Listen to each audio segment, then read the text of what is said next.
Hello everyone. Today is Tuesday, February 17, 2026. The weather is hot with a temperature of 82 degrees Fahrenheit, 28 degrees Celsius with 62% humidity. I'm here in capital city of New Delhi in India. To get here, I took a direct 13-hour flight in Sydney, Australia. This was the first time that I flew with Air India. The flight was too long, but it was comfortable, and the service was good.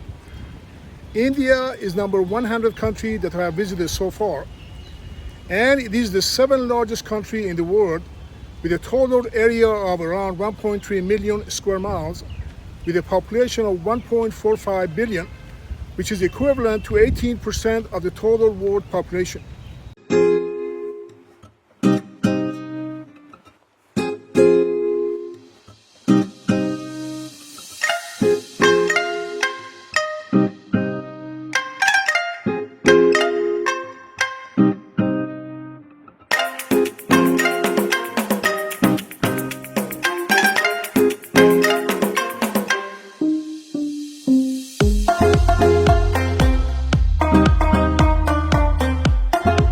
The Indian Independence Act that was passed in 1947 created two new independent countries, India and Pakistan. Pakistan was split into Pakistan and East Pakistan, which is now Bangladesh. The Bengal and Punjab provinces were partitioned between the two new countries. About 80% of the India's population is Hindu. A reminder to subscribe if you haven't done yet. And come along, let's explore the city.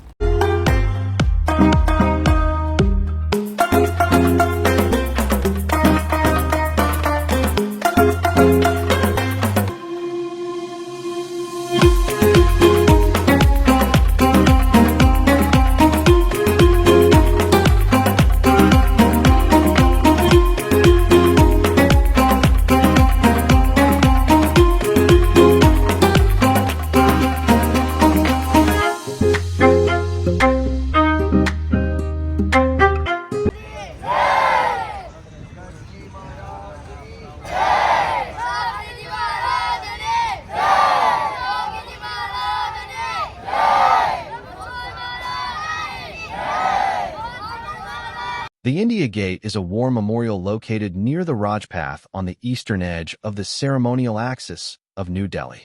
It stands as a memorial to 74,187 soldiers of the Indian Army who died between 1914 and 1921 in the First World War in France, Flanders, Mesopotamia, Persia, East Africa, Gallipoli, and elsewhere in the Near and the Far East in the Third Anglo-Afghan War.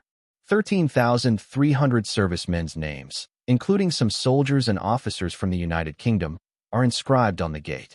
Designed by Edwin Lutyens, the gate evokes the architectural style of the ancient Roman triumphal arches, such as the Arch of Constantine in Rome and later memorial arches. It is often compared to the Arc de Triomphe in Paris and the Gateway of India in Mumbai.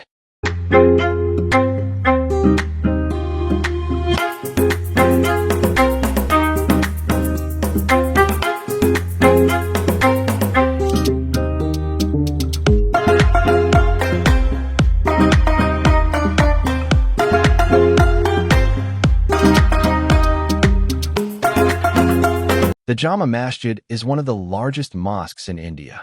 Its builder was the Mughal Emperor Shah Jahan between 1644 and 1656, and it was inaugurated by its first imam, Syed Abdul Ghaffar Shah Bukhari. Situated in the Mughal capital of Shah Jahanabad, it served as the imperial mosque of the Mughal emperors until the demise of the empire in 1857. The Jama Masjid was regarded as a symbolic gesture of Mughal power across India. It was also a site of political significance during several key periods of British rule. It remains in active use and is one of Delhi's most iconic sites, closely identified with the methods of Old Delhi. The mosque structure is a monument of national importance.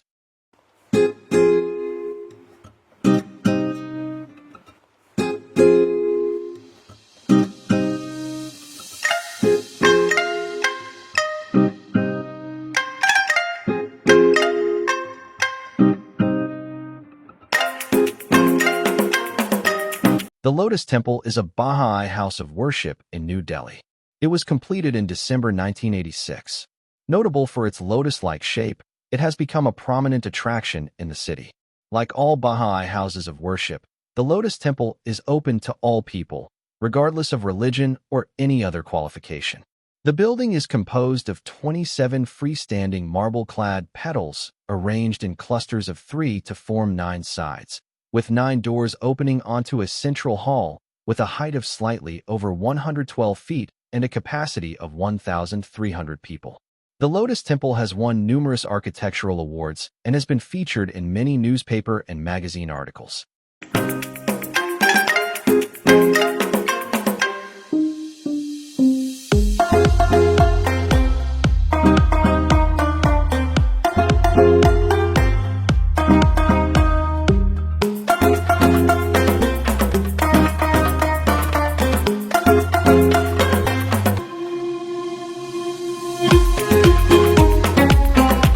I plan to stay in India for the next 2 weeks and will visit several cities by trains and buses. The country is massive and each region feels like a world of its own. 2 weeks in India is enough to scratch the surface, and I don't plan to see it all. Stay tuned for 10 most interesting facts about the capital city of New Delhi.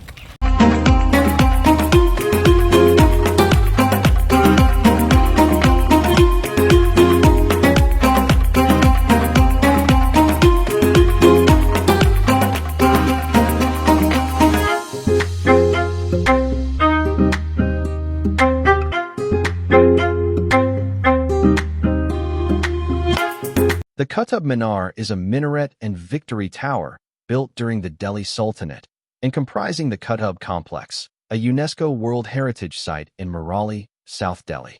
It was mostly built between 1199 and 1220, contains 399 steps, and is one of the most frequented heritage spots in the city. After defeating Prithviraj Chauhan, the last Hindu ruler of Delhi before the Ghurid conquest of the region, Qutabuddin Aibakin initiated the construction of the Victory Tower, but only managed to finish the first level.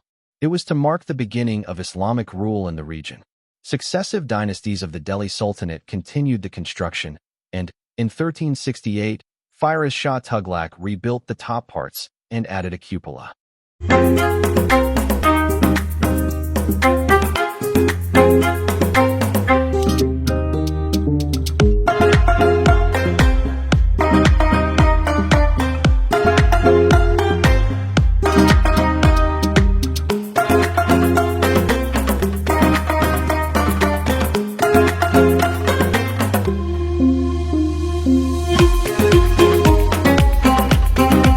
The Chandni Chowk is a street market square. It is one of the oldest and busiest markets in Old Delhi. It was built in 1650 by the Mughal Emperor Shah Jahan and designed by his daughter, Jahanara. The street spanning the market was historically divided by canals, engineered to reflect moonlight. These canals have since been closed, leaving behind a transformed urban landscape.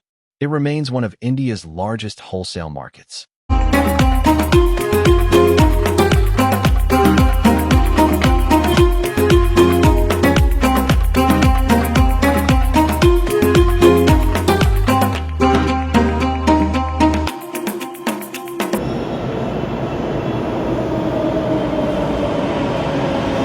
The tomb of Shamsuddin-il-Tutmish, son-in-law and successor of Qutbuddin Aibak, was built about 1235 AD by Iltutmish himself.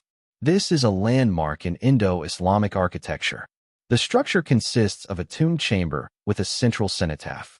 Its area is 9 square meters.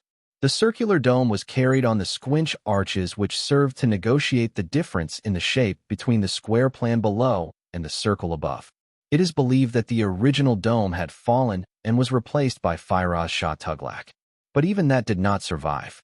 The interior on the west is occupied by 3 mihrabs, the central one higher and ornamented with marble, to serve as a place for prayer. The tomb is profusely carved on the entrances and in the interior with inscription Ayin Kufi and Nas characters and geometric and arabesque patterns in Saracenic tradition.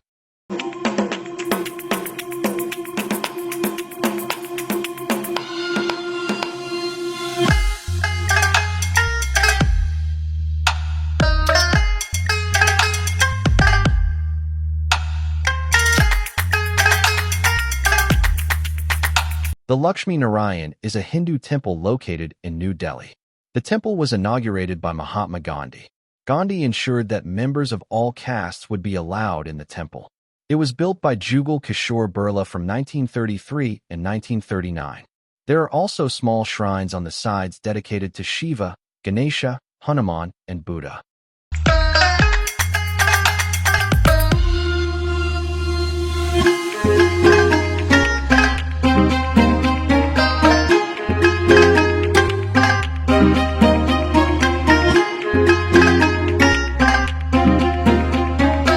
This incomplete tower known as Alai Minar was commenced by the ambitious Sultan Alauddin Khalji.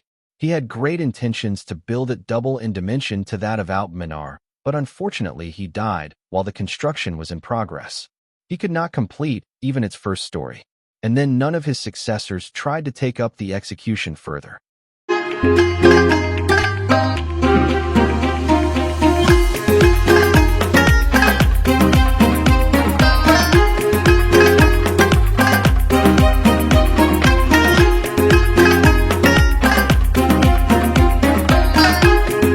Tomb of Imam Zaman, better known as Imam Laman, was a native of Turkestan who came to India during the reign of Sikandar Lodi. Apparently, he discharged some important duties in connection with the Quad-ul Islam Mosque. He built his tomb according to an inscription in 944 AH and died a year later. The tomb was built during the reign of the Mughal Emperor Humayun. Although this building was built in the early Mughal period, it exhibits all the typical characteristic of the Lodi style of construction.